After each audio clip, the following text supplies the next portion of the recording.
સુરતમાં media welfare association દ્વારા પત્રકાર મિત્રો માટે મીડિયાના સાથીદારોના બાળકો માટે એક સરાહનીય અને પ્રેરણાદાયી કાર્યક્રમનું આયોજન કરવામાં આવ્યું. એસોસિએશનના પ્રમુખ સંજયભાઈ, ઉપપ્રમુખ આઝમભાઈ તેમજ મીડિયા જગતના અન્ય અગ્રણીઓ અને આગેવાનોની પ્રેરક ઉપસ્થિતિમાં બાળકોને સ્કૂલ બેગ, નોટબુક, પેન્સિલ અને કંપાસ બોક્સ જેવી શૈક્ષણિક સામગ્રીનું સુચારુ રૂપે વિતરણ કરવામાં આવ્યું હતું. 10મા વર્ષમાં મંગલ પ્રવેશની અનોખી ઉજવણી સુરત મીડિયા વેલફેર એસોસિએશન ગૌરવભેર અને સફળતાપૂર્વક પોતાના 10મા વર્ષમાં પ્રવેશી ચૂક્યું છે. સુરતમાં મીડિયા વેલફેર એસોસિએશન ગૌરવભેર અને સફળતાપૂર્વક પોતાના 10મા વર્ષમાં પ્રવેશી ચૂક્યું છે. આ ખાસ ઉપલક્ષ્યને યાદગાર બનાવવા માટે અને સામાજિક ઉત્તરદાયિત્વ નિભાવવાના ભાગરૂપે મીડિયા સાથીદારોના બાળકોના ઉજ્જવળ ભવિષ્ય માટે આ શૈક્ષણિક કિટ વિતરણનો સેવા યજ્ઞ યોજાયો હતો.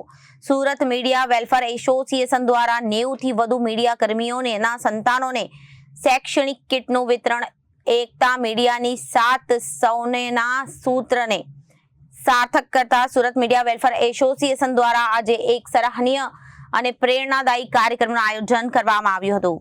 આઠવા લાઇન્સ પર સ્થિત સર્કિટ હાઉસ ખાતે યોજાયેલા વિશેષ કાર્યક્રમમાં સુરતના 90થી વધુ મીડિયા કર્મીઓના સંતાનોને સ્કૂલ બેગ, નોટબુક્સ અને શૈક્ષણિક સ્ટેશનરી કિટનું વિતરણ કરવામાં આવ્યું.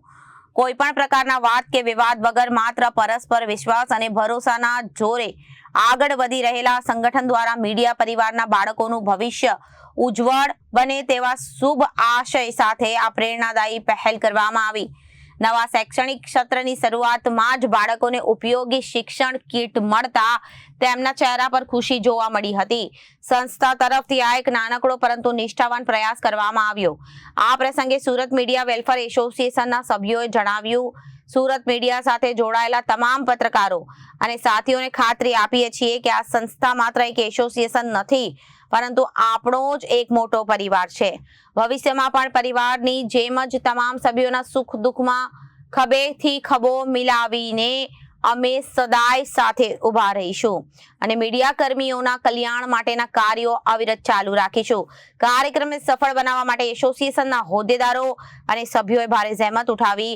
આ પ્રસંગે સુરતના અનેક વરિષ્ઠ પત્રકારો અને મીડિયા જગતના અગ્રણીઓ ખાસ ઉપસ્થિત રહ્યા હતા અને સંસ્થાની ઉમદા કામગીરી બિરદાવી હતી. Bureau report, Janadesh news.